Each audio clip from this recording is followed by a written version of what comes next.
Muito boa noite. Não sei se acontece o mesmo convosco, mas quando eu penso acerca do amor de Jesus, acerca do facto de que, por amor, Ele desceu do céu, por mim, para me salvar e para salvar a cada ser humano, eu penso, nesse momento, no meu tema preferido, naquilo que eu mais gosto de pensar e que eu mais preciso de pensar. Espero que estejam bem dispostos. Esta noite temos um excelente tema à nossa espera. Existe um tribunal justo e temos lá um advogado que é nosso amigo. Parece mentira, mas não é. Existe realmente um tribunal justo que nunca se engana nas suas decisões e temos realmente um advogado que não tem nenhum interesse em nós, a não ser o seu amor, o seu grande amor e o desejo de revelar esse amor por cada um de nós. Joaquín José Martínez sentiu como ninguém a injustiça dos tribunais humanos. Em 1996, um crime foi cometido em Tampa, na Flórida, e Joaquín estava a viver ali. Ele é espanhol, é um cidadão espanhol, mas nascido no Equador, e este homem estava a viver naquela cidade onde foi morto o filho do xerife e a sua namorada. E não havia ninguém para culpar. E então o Joaquín estava a lutar com a sua ex-mulher por causa da custódia das filhas. Tinha um processo no tribunal por causa da custódia das suas filhas. E a mulher ligou à polícia a dizer: eu sei quem é que matou o filho do xerife e a namorada, foi o meu marido. E então condenaram o Joaquín sem provas conclusivas, prenderam-no em 1996 e em 1997 condenaram-no à morte. Ele ficou 3 anos e meio no corredor da morte, quase 4 anos, no corredor da morte. E os seus pais não se conformavam. Os seus pais eram pessoas com algumas posses. Contrataram os melhores advogados. Pediram ajuda ao governo espanhol, à Casa Real em Espanha. Pediram ajuda ao Papa. João Paulo II interveio neste processo. E, depois de muita luta, conseguiram marcar um novo julgamento.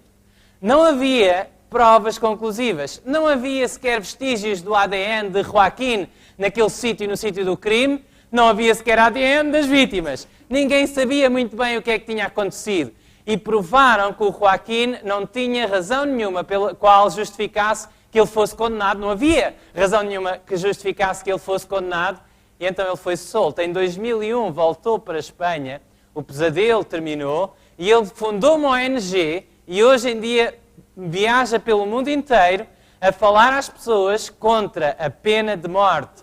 Porque há muitas penas de morte. E não só. Há muitas penas por aí que são autênticas injustiças. Os tribunais nesta terra são injustos.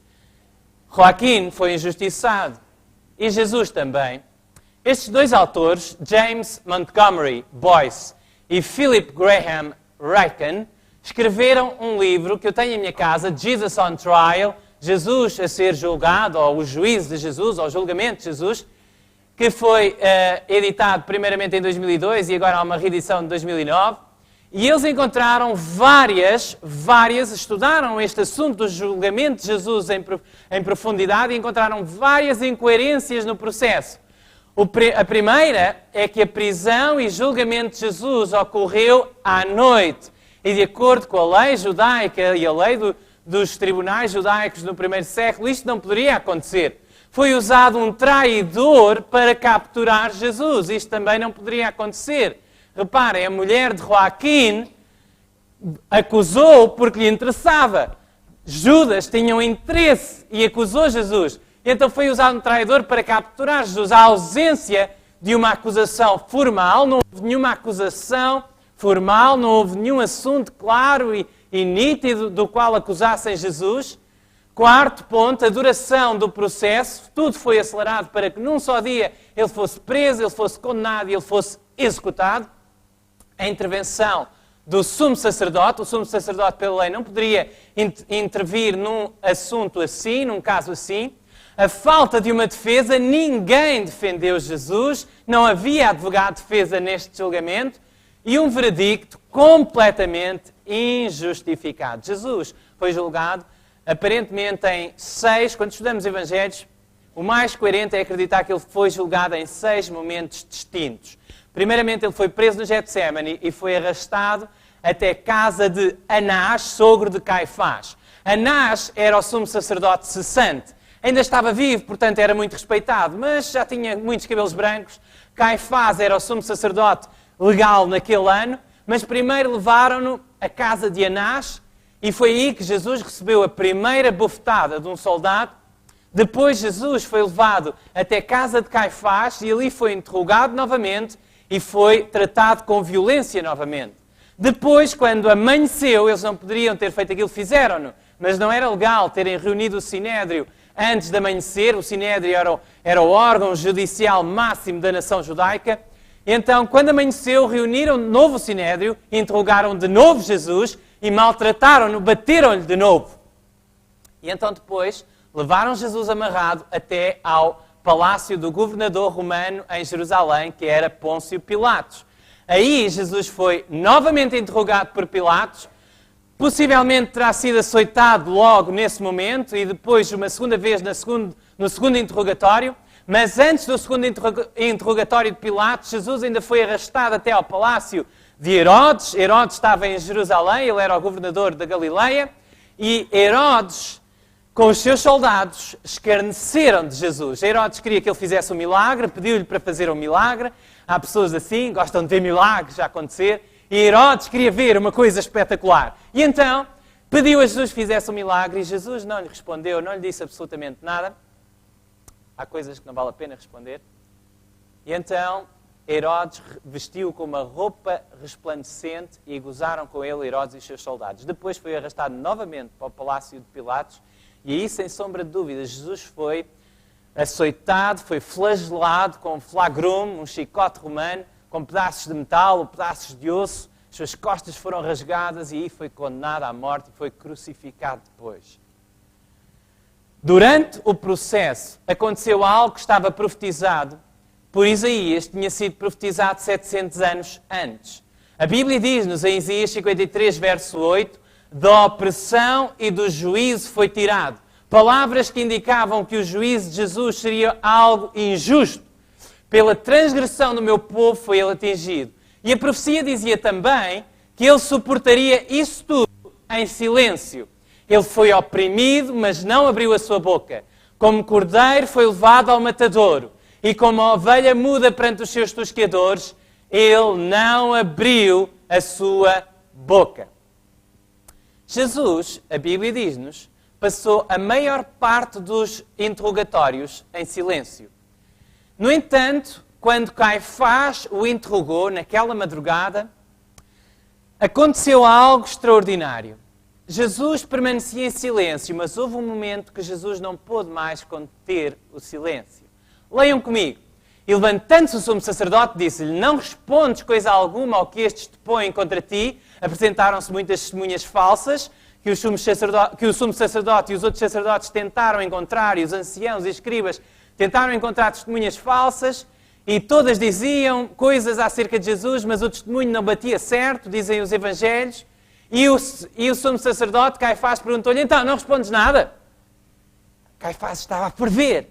Estava a ver que o seu preso lhe estava a fugir pelas mãos. Estava-lhe a fugir entre os dedos, como se costuma dizer. Não havia nada de concreto para ele acusar Jesus. Então, não respondes nada. Caifás queria, estava ansioso. Jesus, porém, guardava o silêncio. Diante de todas as acusações, Jesus não respondeu, porque quando nos acusam de algo falso, há quem diga que quem cala, consente. No entanto, meus queridos, é bom falar quando podemos ser ouvidos. Quando alguém está a gritar connosco e a berrar connosco, nós podemos dizer o que quisermos. Se a pessoa não quer ouvir, ela não vai ouvir nada. Jesus manteve o silêncio. Jesus guardava o silêncio. No entanto, Caifás, que era muito inteligente, insistiu e disse-lhe, está escrito em Mateus 26, verso 63, conjuro-te pelo Deus vivo que nos digas se tu és o Cristo, o Filho de Deus. Reparem que Caifás mudou de estratégia. agora não o estava a acusar, nem lhe estava a pedir para responder às acusações falsas, mas tentou usar uma pergunta acerca da verdade. E o príncipe da verdade estava diante de Caifás.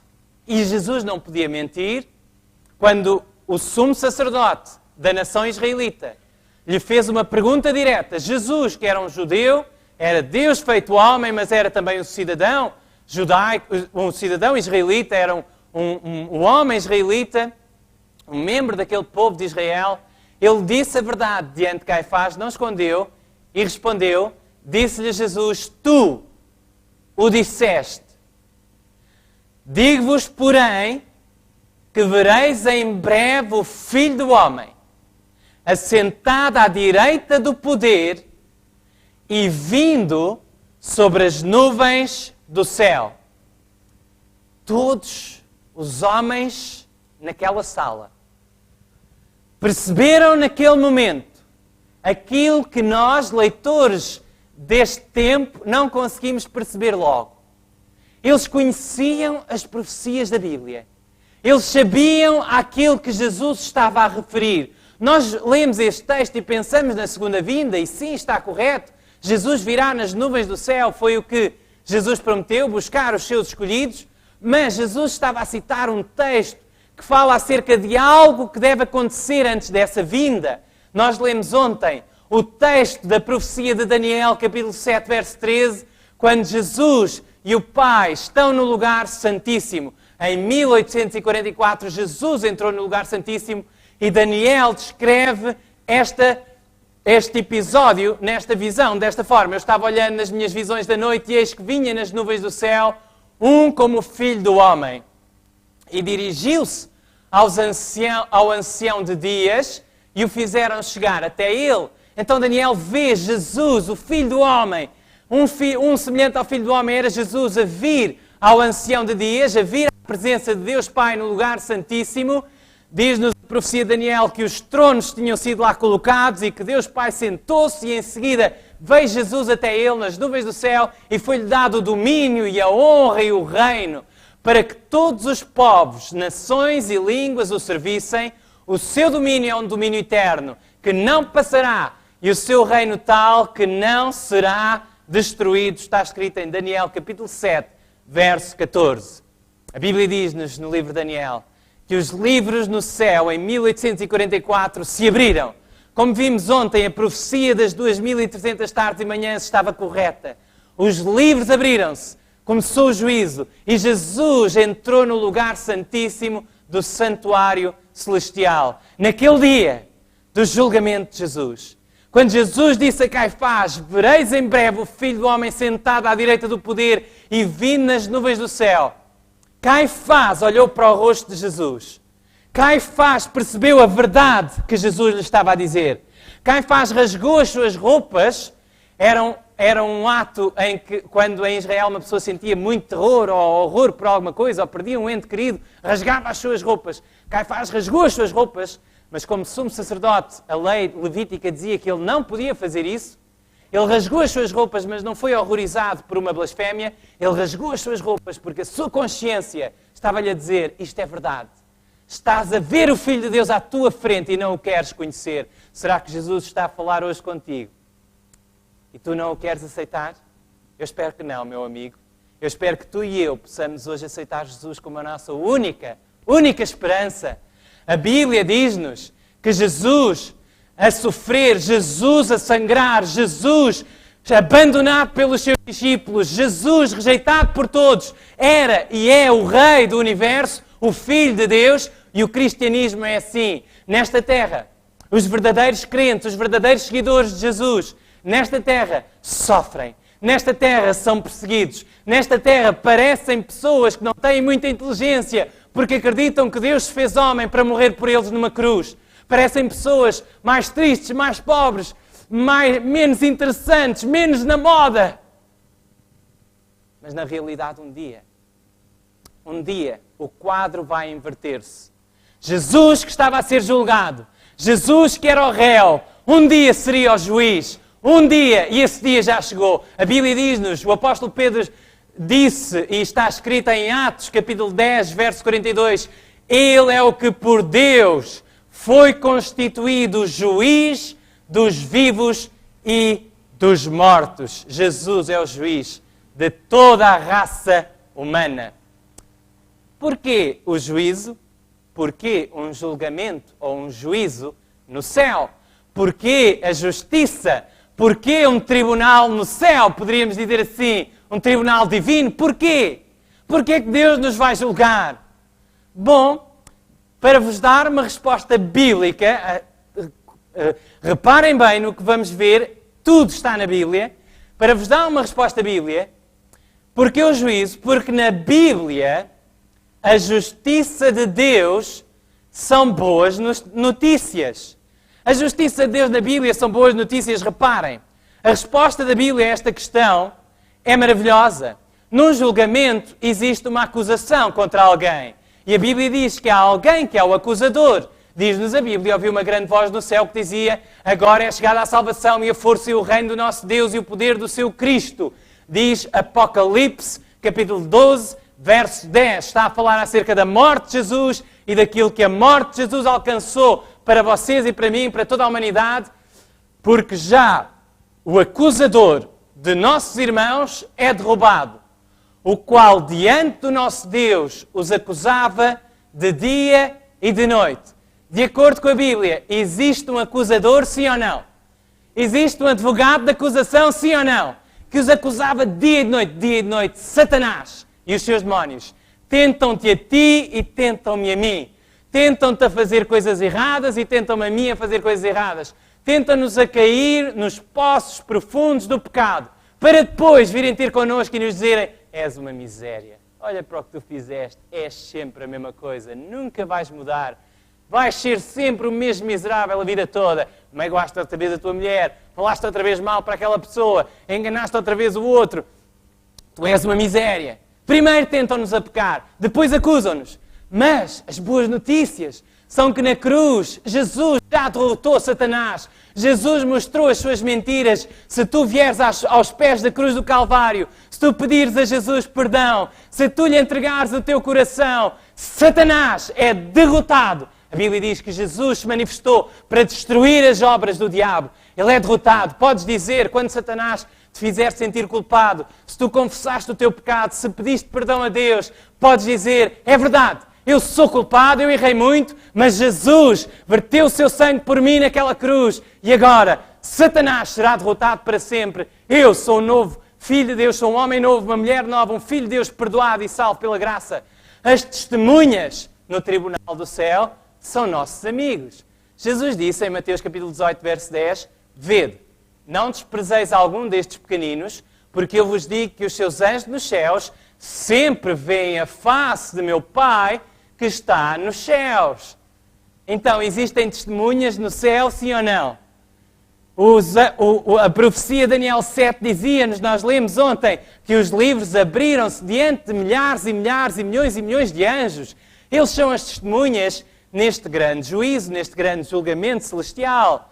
Só que eles são enviados por Deus em missões de misericórdia, de amor, de carinho. Eles passam a sua vida, todos os dias da nossa vida, eles passam a sua vida a cuidar de nós, a proteger-nos. Se os anjos de Deus não estivessem nesta terra, Satanás e os seus demónios já nos tinham destruído há muito tempo. O anjo rebelde e os anjos um terço dos anjos de Deus que se juntaram a ele, teriam destruído toda a vida neste planeta se os anjos de Deus não estivessem aqui a proteger-me a mim e a proteger-te a ti. E estes anjos que estão a trabalhar para o nosso bem, os anjos de Deus, são as testemunhas do céu. Não é boas notícias? O acusador já está derrotado. As testemunhas são nossos amigos. Mas as notícias são ainda melhores. Há ainda notícias melhores. Reparem, num julgamento é preciso uma lei. Se não houvesse uma lei, não havia julgamento. E a Bíblia diz-nos que há uma lei. Tiago, capítulo 2, verso 12. Assim falai e assim procedei, como devendo ser julgados pela lei da quê? Liberdade. A lei de Deus. A lei divina. A lei que é só amor. Vamos falar acerca disso amanhã. Amanhã Vocês têm de estar aqui, têm de convidar os vossos amigos, porque amanhã vamos falar acerca do amor de Deus, o amor que Ele quer colocar no nosso coração, o amor que está na base da sua lei, a lei da liberdade. A lei da liberdade é a lei pela qual seremos julgados. São boas notícias. E há notícias ainda melhores. Quem é que vocês acham que é o juiz neste tribunal, no tribunal do céu? No lugar santíssimo do santuário celestial, quem é que é o juiz? Reparem na resposta da Bíblia.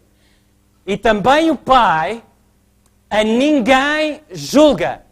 Deus o Pai, que criou todas as coisas, o Senhor de todo o universo, Ele poderia e deveria julgar-nos, mas Ele entregou esse juízo a outra pessoa. Deu ao Filho todo o juízo. Escreveu o apóstolo João no seu Evangelho, capítulo 5, verso 22, diz-nos que a pessoa que nos vai julgar, o nosso juiz no céu, nem sequer é Deus Pai, mas Deus Filho, que encarnou, que sentiu a fome, a sede, a fraqueza, o cansaço, que também foi tentado por Satanás, mas que venceu essas tentações e conhece os segredos da vitória e quer-te ajudar a vencer. Este Jesus é o nosso juiz. Este Jesus que foi maltratado, que foi injustiçado. Esse Jesus que nunca cometeu um ato de injustiça vai julgar-te a ti e vai julgar-me a mim. E é bom saber que Ele é um juiz bom, justo e que nos ama, amou-nos até à morte. Se tu fosse a um tribunal e o juiz te amasse assim, será que ias ter medo? Não precisamos ter medo do juízo de Deus, porque são boas notícias na Bíblia. Jesus é o nosso juiz. Mas as notícias ficam ainda melhores. É que além de termos um acusador derrotado, além de termos testemunhas que nos amam e cuidam de nós todos os dias, além de termos um juiz que morreu por nós numa cruz, que nos amou até à morte, temos ainda um advogado de defesa. E a Bíblia diz-nos quem é este advogado. Um advogado deve interceder pelo seu cliente. Agora reparem o que a Bíblia diz. Portanto, a falar acerca de Jesus, em Hebreus capítulo 7, verso 25, o nosso grande sumo sacerdote, portanto, pode também salvar perfeitamente. E esta palavra significa perfeitamente, completamente, definitivamente, até está na origem desta palavra. Os que por Ele, esta palavra no grego, os que por Ele chegam a Deus, vivendo sempre para quê? Interceder. Para interceder por eles, meu querido amigo, minha querida amiga, que estás a ouvir estas palavras. Jesus está a interceder por ti. Podes pensar que os teus pecados são grandes demais, graves demais, mas a Bíblia diz que Ele é poderoso para te salvar perfeitamente, completamente, definitivamente. Deus pode pegar em ti, mesmo se a tua vida tiver um farrapo. Deus pode pegar nela e Deus pode fazer dessa vida uma vida nova que reflita o amor e a glória e a luz de Jesus Cristo para toda a gente. Deus é poderoso para te salvar, a ti e a mim, a cada ser humano. Reparem, a Bíblia diz em 1 Timóteo capítulo 2, verso 5, escreveu o apóstolo Paulo, porque há um só Deus, leiam comigo por favor, este temos de ler juntos, porque há um só Deus e um só mediador entre Deus e os homens, Jesus Cristo, homem. Há mais algum advogado no céu a interceder por nós?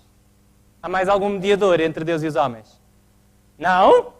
Certeza que não há mais ninguém a interceder por nós lá em cima? Não há? Não, não há.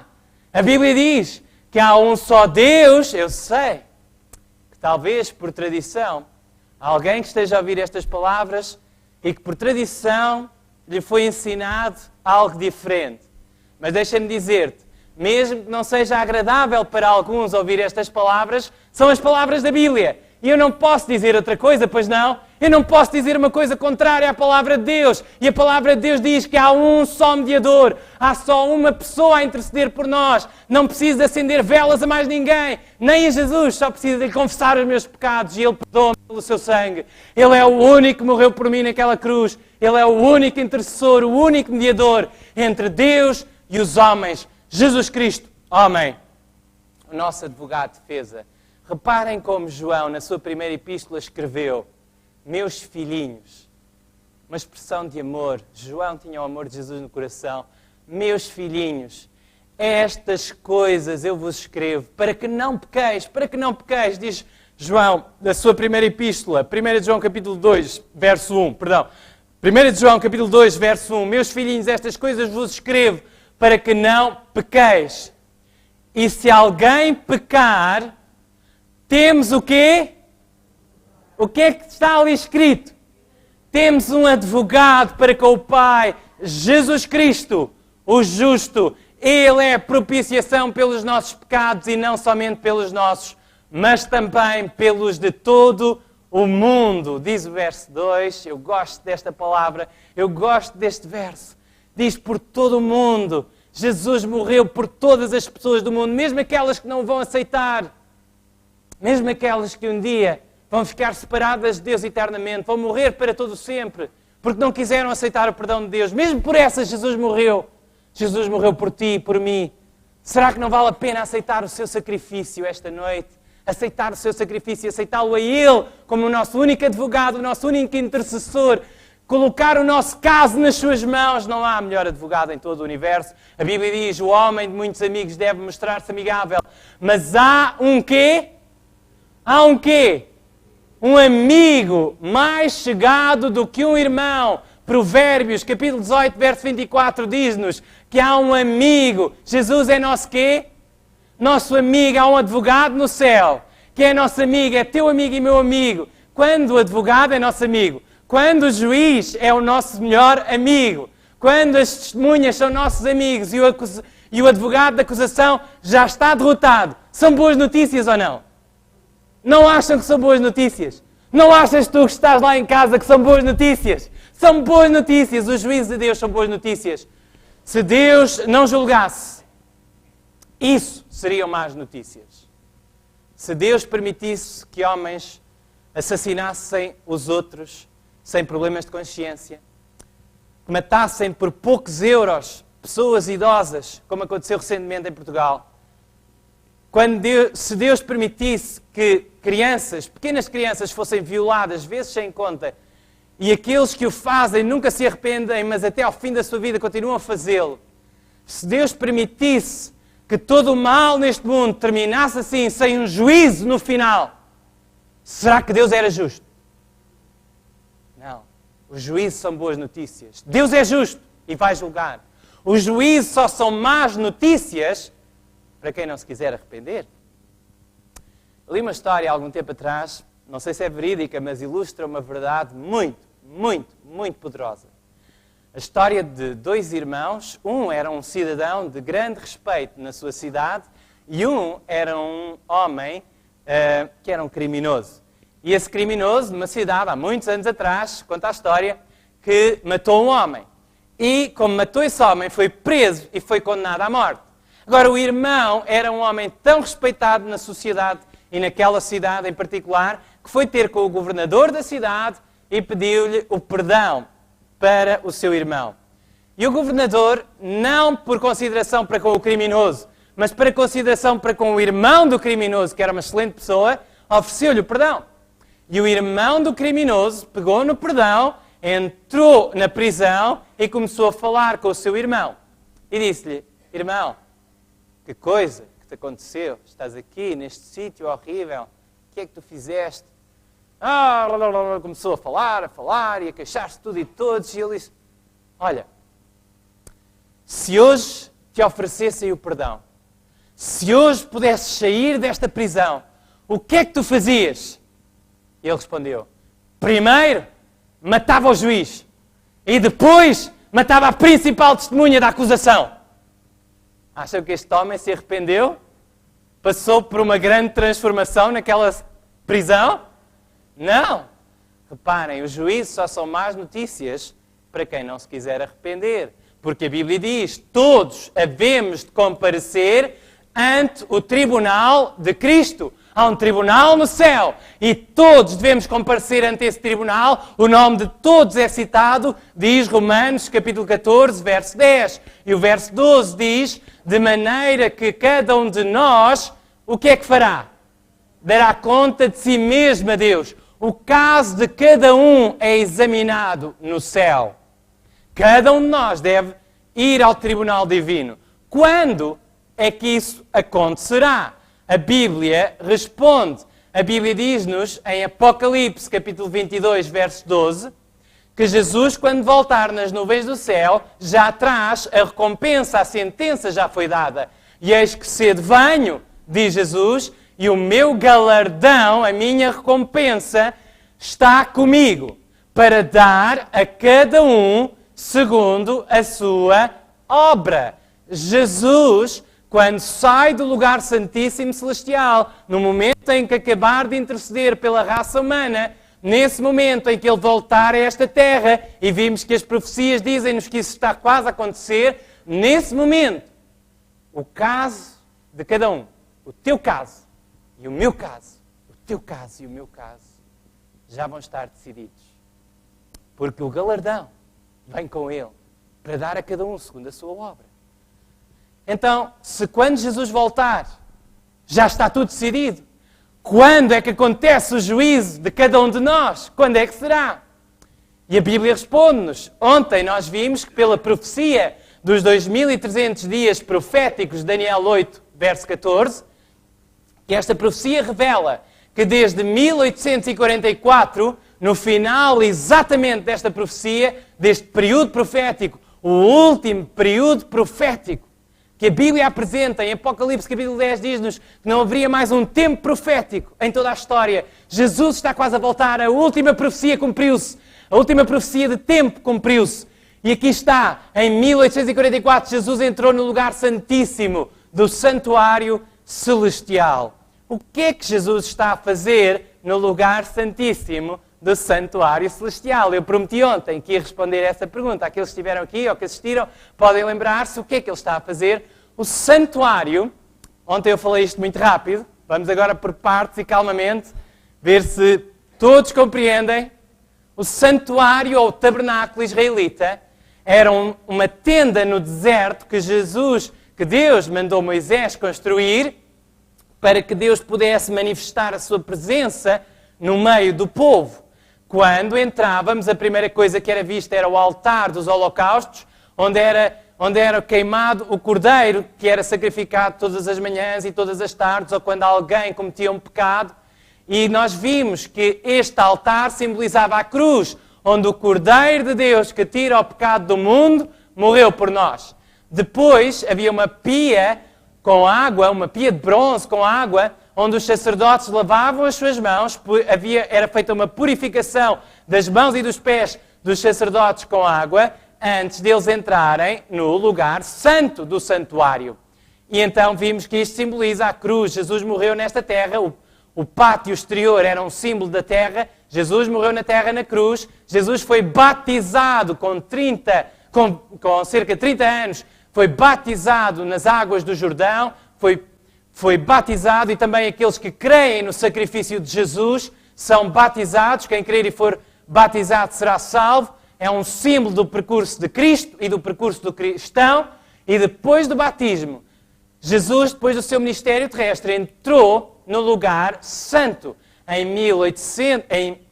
No ano 34, no fim da profecia das 70 semanas, que vimos na palestra número 6, na sexta palestra desta série de conferências, no ano 34 de nossa era, no outono, quando Estevão foi morto, Estevão teve uma visão de Jesus à direita do Pai.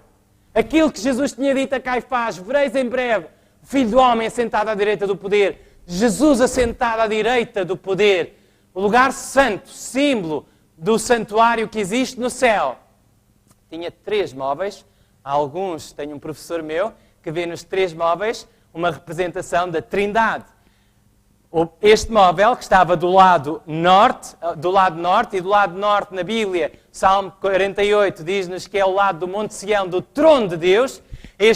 Esta mesa que tinha 12 pães, símbolo das 12 tribos de Israel, símbolo de Deus que nos dá a vida, a existência, o pão nosso de cada dia, e também símbolo de Jesus, que é o pão da vida. Esta mesa tinha 2 coroas. Se estudarem o livro de Êxodo, vão ver que tinha 2 coroas. E a Bíblia diz-nos que Jesus subiu ao céu e se assentou com o seu Pai no seu trono.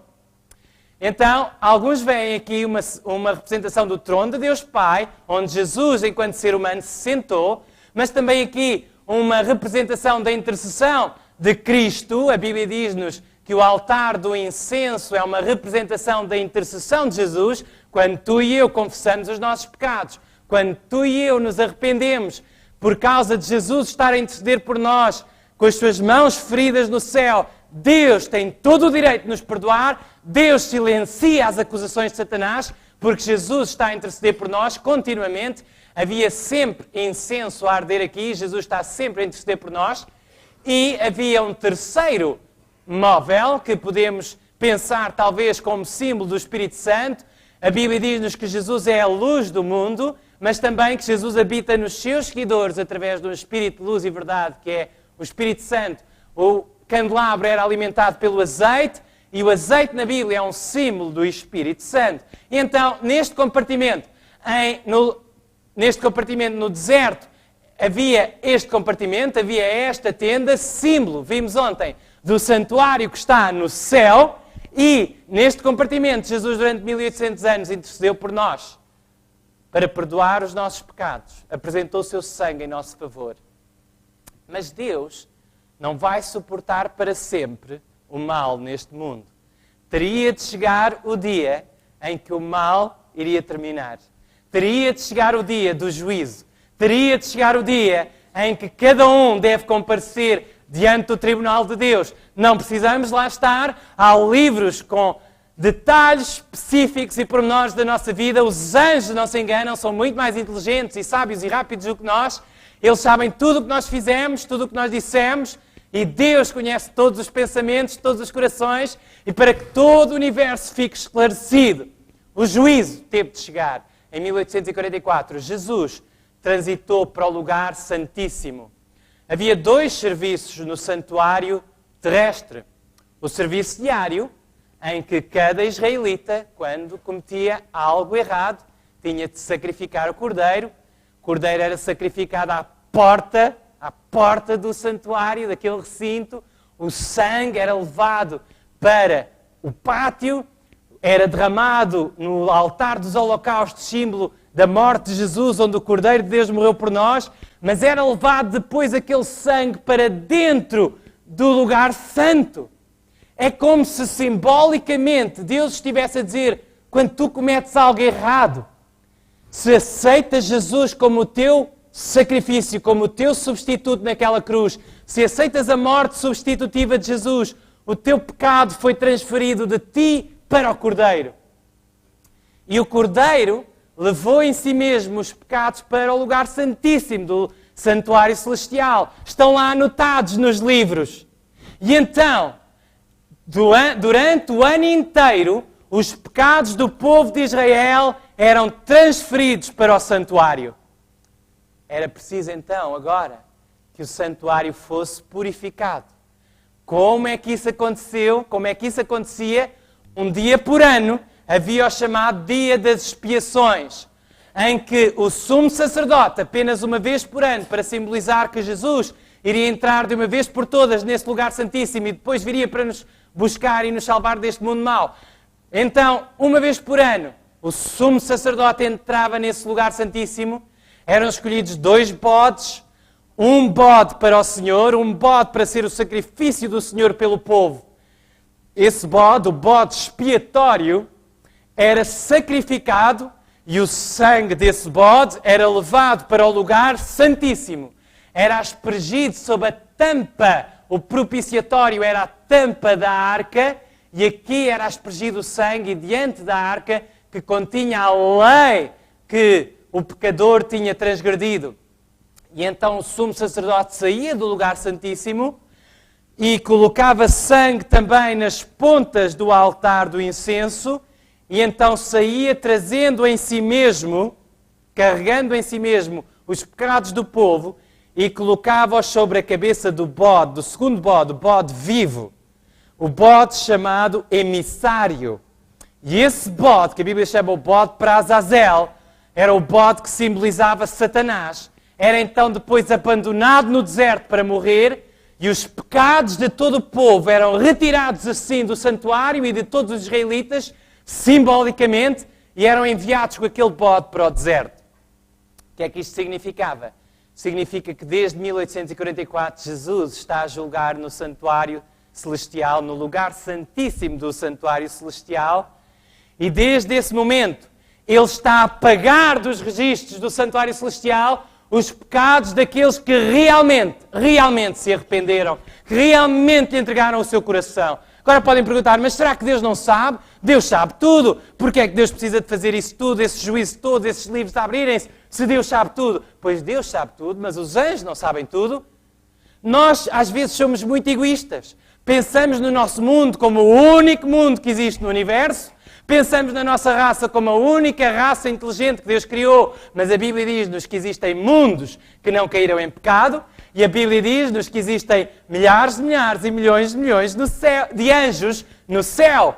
E esses anjos, para viverem connosco para todo sempre, querem saber e ter confiança. Será que eles são dignos de confiança? Jesus conhece os nossos corações. Jesus que morreu pelos nossos pecados. Se nós confessarmos os nossos pecados a Ele e se lhe entregarmos o nosso coração, Jesus conhece-nos. Ele diz, o Daniel pecou, o Daniel é miserável, o Daniel é pecador. O Daniel Gouveia cometeu muitos erros, mas eu conheço. Ele confessou os seus pecados, Ele entregou-me o seu coração. Eu vou ajudá-lo, eu vou levantá-lo, eu vou dar-lhe força para ele vencer as suas fraquezas. E ele é de confiança porque eu morri por ele e podem confiar em mim. E então os anjos ficam esclarecidos e o meu nome fica estabelecido no livro da vida e o teu nome, se tu assim o quiseres, pelo sangue do Cordeiro. Desde 1844 estamos a viver no tempo do juízo. Estamos no tempo do fim. O que é que acontecia neste dia das expiações? Assim fará expiação pelo santuário, diz-nos o capítulo 16 de Levítico, verso 16. Assim fará expiação pelo santuário, o santuário seria purificado por causa das imundícias dos filhos de Israel e das suas transgressões e de todos os seus pecados. E assim fará para a tenda da congregação que reside com eles no meio das suas imundícias. Agora reparem, enquanto o sacerdote, o sumo sacerdote, estava dentro do lugar santíssimo, diante da arca, ele não ia sem um incensário. Está aqui representado nesta imagem, não sei se conseguem ver bem, mas havia um pequeno incensário portátil que o sumo sacerdote levava com ele e o fumo deste incensário, o fumo do incenso, subia para proteger o sumo sacerdote de olhar para a glória de Deus que se manifestava, o Shekinah que se manifestava entre os querubins, símbolo de que Jesus, enquanto está a julgar no lugar santíssimo do santuário celestial, ainda está a interceder. Se tu cometeres um pecado hoje, ainda há esperança para ti. Faças o que fizeres, aconteça o que acontecer, seja a que horas for da noite ou do dia, se tu fizeres algo errado, podes pedir perdão a Jesus. Jesus ainda está a interceder por nós, até ao final do tempo da graça, até ao dia que Ele sair do santuário celestial, ainda há intercessão. Mas o que é que o povo estava a fazer? É que o sumo sacerdote estava lá dentro, mas o que é que o povo estava a fazer à volta do santuário? O que é que o povo estava a fazer? Em Levítico capítulo 16, no final deste capítulo da Bíblia, Deus, ao instituir esta cerimónia, esta festa judaica, disse: isto vos será por estatuto perpétuo. No 7º mês, aos 10 dias do mês, agora reparem o que diz aqui: afligireis as vossas almas. Eles não deviam estar a brincar. Não deveriam estar a passar o seu tempo a jogar às cartas. Eles deveriam estar a fazer algo muito sério. Porque naquele dia se fará expiação por vós e sereis purificados de todos os vossos pecados perante o Senhor. O que é que isso quer dizer? Quer dizer que à medida que o nosso sumo sacerdote está a fazer a sua última obra de misericórdia no lugar santíssimo do santuário celestial, à medida que Jesus está a interceder nestes últimos dias da história da Terra por ti e por mim, nós temos um trabalho a fazer de joelhos no chão, de coração, se tens um problema nos teus joelhos, não teus joelhos, mas de coração, inclina o teu coração. De coração. Ser sincero com Deus. E pergunta-lhe, será que há algo em mim? Será que há coisas na minha vida, no meu caráter, que eu estou a fazer e que não deveria estar a fazer? Será que não é o tempo de eu mudar de vida? Deus está a chamar-te para mudares de vida esta noite. Deus está a chamar-te a ti e a mim, para nos entregarmos completamente a Ele. Um dia, Jesus estava a passear em Jerusalém, perto de uma porta da cidade, que se chama a Porta das Ovelhas, chamava a Porta das Ovelhas, perto de um tanque. Um tanque que tinha água e as pessoas acreditavam, conta-nos o Evangelho de João, no capítulo 5, acreditavam que de vez em quando um anjo vinha agitar aquelas águas e que a primeira pessoa doente, paralítica, com lepra, ou fosse o que fosse, que se mandasse para dentro daquela água e que mergulhasse naquela água, ficava curada. E Jesus passou por aquela multidão de doentes, com o desejo de aliviar o sofrimento de cada um, mas não podia. Várias razões o impediam de manifestar o seu poder completamente. No entanto, Jesus viu um caso de um homem completamente desfeito pela doença. O caso de um homem que há 38 anos estava prostrado no chão, com o seu corpo paralisado, a definhar, a morrer. E Jesus não pôde conter mais a sua compaixão.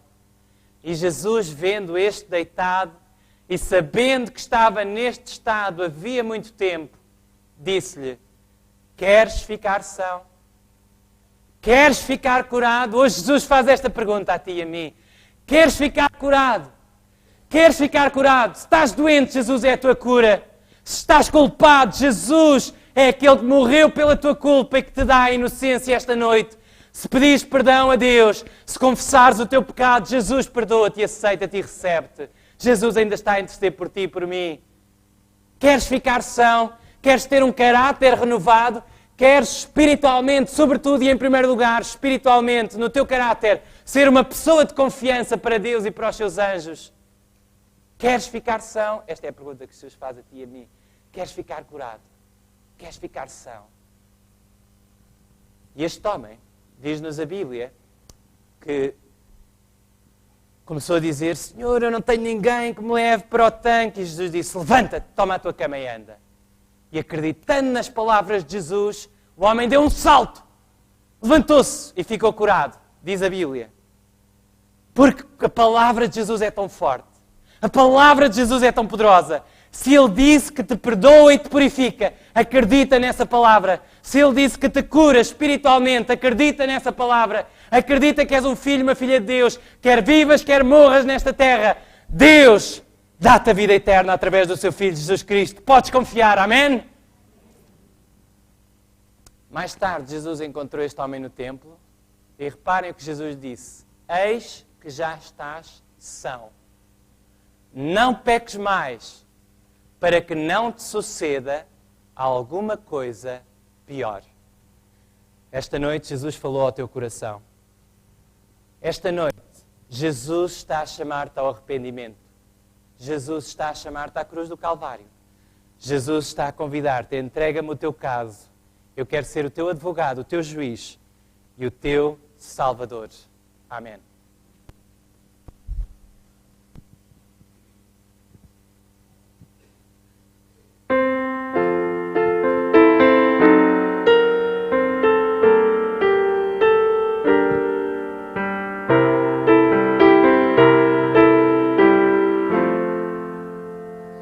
Jesus quer entrar hoje em teu coração, porque não o abres então. Não deixes que nada lhe ocupe o lugar, que a resposta hoje vais dar. Vezes sem conta esperado Ele tem, e agora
Jesus tem estado à tua espera.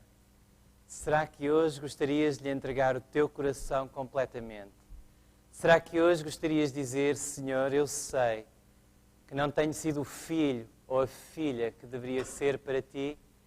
No entanto, hoje eu quero entregar-te o meu coração. Eu quero deixar as coisas que me separam de ti e eu quero ser completamente teu. Alguém gostaria de inclinar a sua cabeça e orar comigo, falar com Deus, dizendo-lhe estas palavras? Querido Pai que estás no céu, cada um de nós aqui esta noite, neste auditório, e os que estão a ouvir em sua casa, queremos dizer-te, aceita o nosso coração, toma-o nas tuas mãos. Não conseguimos nós mudá-lo, mas queremos reconhecer que algumas coisas não têm estado bem em nós. Queremos pedir-te, Pai, que Jesus entre no nosso coração, que Ele seja o Senhor da nossa vida, que Ele seja o mais importante para nós. E a Ti, Jesus, nós queremos colocar o nosso caso individual nas Tuas mãos. Toma cada um dos Teus filhos, cada uma das Tuas filhas, cada um daqueles que são sinceros e que ouviram as Tuas palavras esta noite e que Te querem entregar o seu coração. Toma o caso de cada um deles. Dá-lhes a certeza que Tu és o seu advogado e que Tu lhes darás a vitória. É o que pedimos em Teu nome. Amém.